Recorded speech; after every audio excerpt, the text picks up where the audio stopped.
video ng isang kapampangan teenager na gustong sumunod sa mga yapak ni Lea Salonga. Ibandila mo Trisha Mostoles.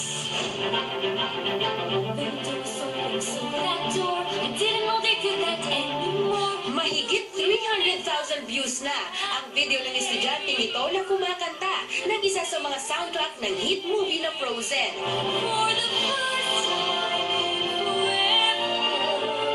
Siya ang 17 anyos na si Faith Surla ng Angeles City, Pampanga. Paborito niyang kantahin ang Disney songs at mga kanta ng Disney legend at Broadway diva na si Lea Salonga. Gusto ko po talaga maging katulad ni Miss Lea, ganun sa mga Broadway, ganyan. Kaya tuwing may break sa klase, regular na nag-e-ensayo si Faith sa music studio na ito.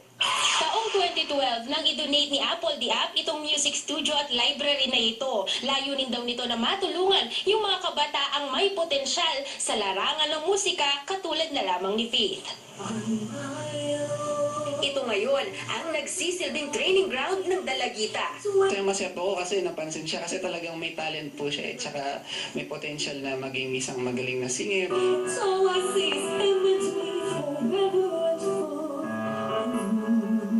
Bata pa lang, nakitaan na si Faith ng potensyal sa pagkanta.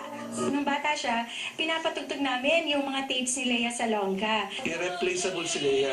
Kaya yun lang sabihin sa amin, iba na yung talagang mararamdaman mo. At saka sabi ko nga, milestone.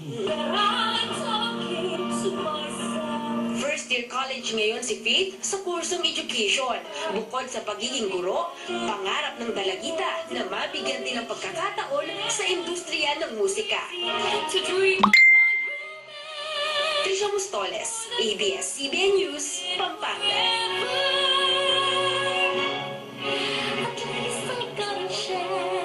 Sa ating trending balita, wala